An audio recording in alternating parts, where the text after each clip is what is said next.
CM Revanth Reddy మంత్రులు ఎమ్మెల్యేలు మేడిగడ్డ ప్రాజెక్టును పరిశీలిస్తూ ఉన్నారు. ప్రాజెక్టు వద్ద కుంగిన పిల్లర్లను పరిశీలించారు సీఎం మంత్రులు. ప్రాజెక్టు పరిస్థితిని అధికారులను అడిగి తెలుసుకుంటున్నారు.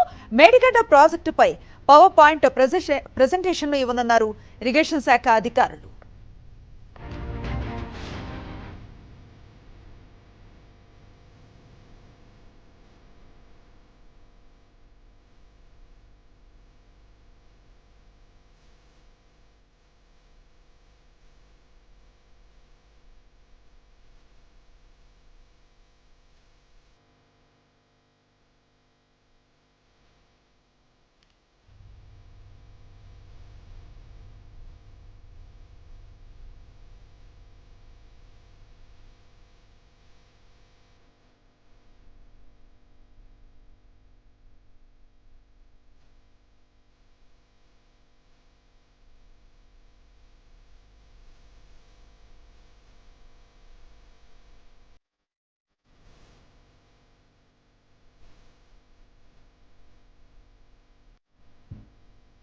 అది మేడిగడ్డ ప్రాజెక్టు వద్ద తాజా పరిస్థితి.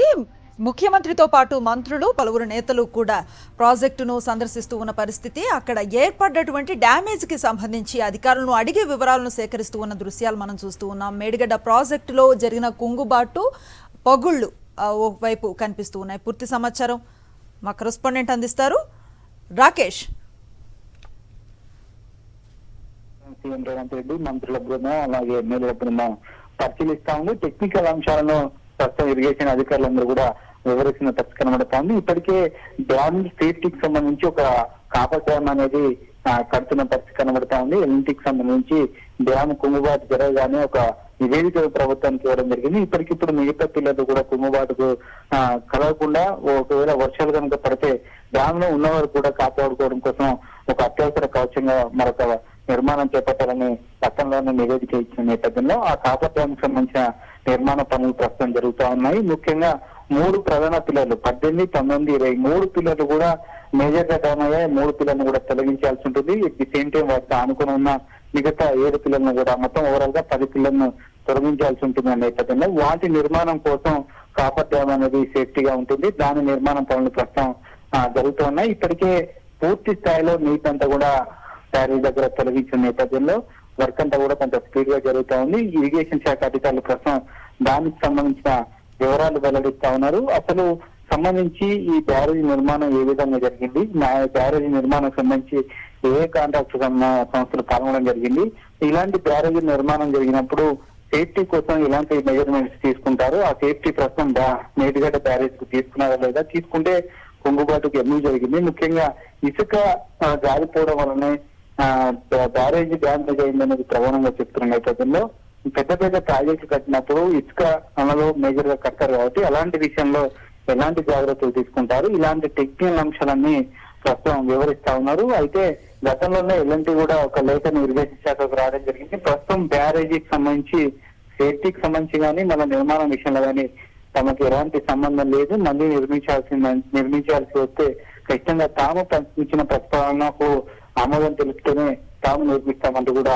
ఇప్పటికీ అల్టిమేటం జారీ చేసిన నేపథ్యంలో ప్రస్తుతం ప్రభుత్వం ఏం చేయాలనే దాంట్లో కూడా సమాలోచనలు చేస్తా ఉంది. ఎందుకంటే మళ్ళీ వర్షాకాలం వస్తే వరద ఉట్టుతూ పెరుగుతుంది, అప్పుడు డ్యామ్ కు సంబంధించి ఇబ్బంది అయ్యే ప్రమాదం ఉంటుంది, మళ్ళీ నీటి నిల్వ చేయడం సాధ్యం కాదు. కాబట్టి దాన్ని దృష్టిలో పెట్టుకుని ఇప్పటికిప్పుడు ఏం చేయాలి, ప్రస్తుతం ఉన్న పిల్లర్లను తొలగించి కొత్త పిల్లర్లు వేసి మళ్ళీ కంటిన్యూ చేయాలంటే ఎంత మేర టైం పడుతుంది, దానికి ఎంత బడ్జెట్ అవసరం ఉందనే దానిపైన బడ్జెట్ సంబంధించి కూడా అలొకేషన్ సంబంధించిన డిస్కషన్ కూడా ప్రస్తుతం ఇరిగేషన్ అధికారులతో సీఎం మంత్రుల బృందం చేస్తున్న పరిస్థితి పడుతుంది. ప్రతి అంశాన్ని కూడా సీఎం రేవంత్ రెడ్డి అడిగి తెలుసుకుంటా ఉన్నారు. ఎవరెవరు ఈ యొక్క మేడిగడ్డ బ్యారేజ్ నిర్మాణంలో పాల్గొన్న అధికారులు ఎవరు, ఏ స్టేజీలలో ఏ విధంగా నిర్మాణం జరిగింది, ఆ నిర్మాణంలో జరిగిన లోపాలేంటి, కేవలం ఎల్ఎన్టీకి సంబంధించిన అధికారులే కాకుండా ఇటు ప్రభుత్వం సంబంధించిన అధికారులు భాగస్వామ్యం ఉన్న అన్ని శాఖలకు సంబంధించిన అధికారులతో కూడా వివరాలు తెలుసుకుంటే పరిస్థితి కనబడుతుంది. ఇంకొక అర్ధ గంట 40 నిమిషాల పాటు కూడా పూర్తి వివరాలు మొత్తం కూడా మేడిగడ్డకు సంబంధించి తెలుసుకొని ఆ తర్వాత మళ్ళీ ఎల్ఎన్టీకి సంబంధించి మేడిగడ్డ దగ్గర ఒక నిర్మాణం ఉంది, అక్కడ వెళ్ళి పూర్తి స్థాయిలో టెక్నికల్ అంశాల మీద ఫోకస్ చేసే అవకాశం ఒక రివ్యూ మీటింగ్ కూడా ఇరిగేషన్ శాఖ అధికారులతో అక్కడ ఏర్పాటు చేశారు. మంత్రులకు అలాగే సీఎం కు ఎమ్మెల్యేలందరూ కూడా ఇరిగేషన్ అధికారులు పూర్తి డ్యామ్ సంబంధించిన వివరాలు తెలియజేస్తారు. ఆ తర్వాత సీఎం కూడా మరికొన్ని విషయాలు మాట్లాడే అవకాశం అయితే కనిపిస్తుంది. రాకేష్, మొత్తం కాళేశ్వరం ప్రాజెక్టులో కుంగినది ఒక మేడిగడ్డ బ్యారేజ్ మాత్రమే, దాన్నే భూతద్దంలో చూపించే ప్రయత్నం చేస్తోంది అధికార పక్షం అని ప్రతిపక్షం ఆరోపిస్తుంది కదా, దాన్ని ఎట్లా కౌంటర్ చేస్తున్నారు కాంగ్రెస్ నేతలు? ఖచ్చితంగా, ఎందుకంటే ఒక డ్యామేజ్ మొత్తం బ్యారేజీల్లో అత్యంత కీలకమైనది మేడిగడ్డ. ఎందుకంటే నీటి డైవర్షన్ చేసే క్రమంలో నీటిని నిల్వ చేసే కెపబుల్ ఉన్న వాటిల్లో మేడిగడ్డ అనేది అత్యంత కీలకం. ఈ రోజు మేడిగడ్డ డ్యామేజ్ అయింది, మరో సంవత్సరానికి మరో బ్యారేజ్ డ్యామేజ్ అయ్యే అవకాశం ఉందనేది కాంగ్రెస్ నేతలు ఆరోపిస్తున్నారు. పూర్తి స్థాయిలో అన్ని బ్యారేజీలలో కానీ మొత్తం కాళేశ్వరం నిర్మాణంలో క్వాలిటీ కనుక మెయింటైన్ చేసి ఉంటే ఎందుకు ప్రధానమైన మేడిగడ్డ లాంటి బ్యారేజ్ కి డ్యామేజ్ అవ్వాల్సిన పరిస్థితి వచ్చింది? సంబంధించి ముఖ్యంగా క్వాలిటీ మెయింటైన్ చేయలేదు, ఇష్టారీతిలో కమిషన్ల కోసం డబ్బులు దండుకున్నారు, అందుకోసమే నిర్మాణ సంస్థ నాసిరకమైన పనులు చేసింది అనేది కాంగ్రెస్ ప్రభుత్వం ఆరోపిస్తా ఉంది.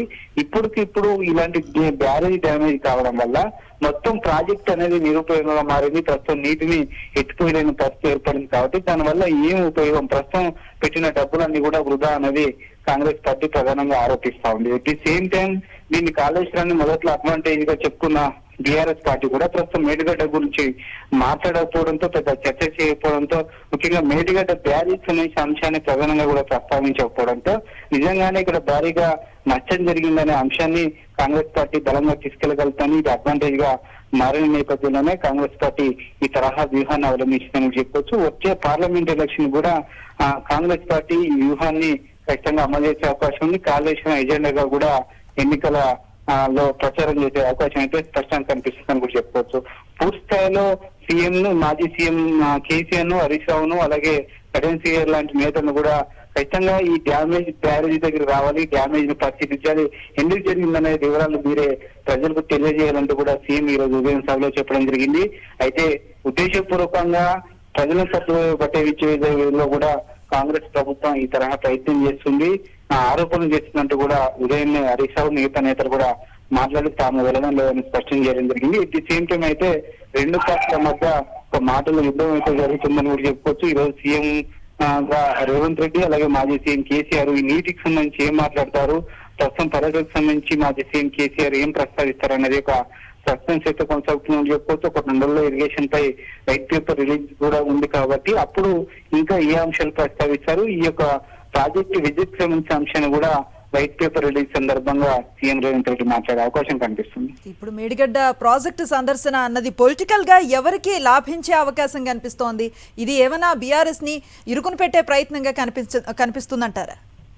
ఖచ్చితంగా, ముఖ్యంగా విజిలెన్స్ రిపోర్ట్ అనేది ఇప్పటికే ప్రభుత్వం దగ్గర ఉంది కాబట్టి టెక్నికల్ అంశాన్ని జోడించి ఈ ఇరిగేషన్ సంబంధించిన వైట్ పేపర్ రిలీజ్ సమయంలో మాట్లాడే అవకాశం ఉంది. ఎందుకంటే ప్రాజెక్ట్ సంబంధించి మేడిగడ్డ అత్యంత కీలకమైనది, 3 పిల్లర్లు ఇప్పటికే కుంగిపోయాయి, వాటర్ అంతా కూడా అక్కడి నుంచి తీసేశారు కాబట్టి దాన్ని కౌంటర్ గా చెప్పడానికి ప్రస్తుతం బీఆర్ఎస్ పార్టీ దగ్గర ఏం లేదు. ఎందుకంటే డైరెక్ట్ గా టెక్నికల్ అంశాలు అనేది కనిపిస్తా ఉంది, డ్యామేజ్ కుంగుబాటు అనేది కనిపిస్తా ఉన్న నేపథ్యంలో ఇది ఖచ్చితంగా పొలిటికల్ గా కాంగ్రెస్ పార్టీ దాన్ని అనుకూలంగా మలుచుకుంది. గత ప్రభుత్వం మొదటి నుంచి కూడా కాళేశ్వరంలో 1 లక్ష కోట్ల రూపాయల అవినీతి జరిగిందని కాంగ్రెస్ పొలిటికల్ గా ఆరోపణలు చేస్తున్న దానికి బలం చేకూర్చే విధంగా కూడా ఈ ప్రాజెక్టు కొంగుబాటుకు గురైంది. ఈ అంశాన్ని ప్రజల్లోకి చర్చ పెట్టడం ద్వారా ఇది నిజమని ఒప్పించే ప్రయత్నంలో భాగంగానే ప్రస్తుతం మంత్రులు సీఎం పర్యటనగా చెప్పుకోవచ్చు. ఖచ్చితంగా ఇది పొలిటికల్ గా వాడుకునేందుకే కాంగ్రెస్ పార్టీ ఈ పర్యటనను బేస్ చేసిందని స్పష్టం కనిపిస్తోంది. రేపు వైట్ పేపర్ రిలీజ్ సందర్భంగా కూడా ఈ మేడిగడ్డని అత్యంత కీలకమైన అంశంగా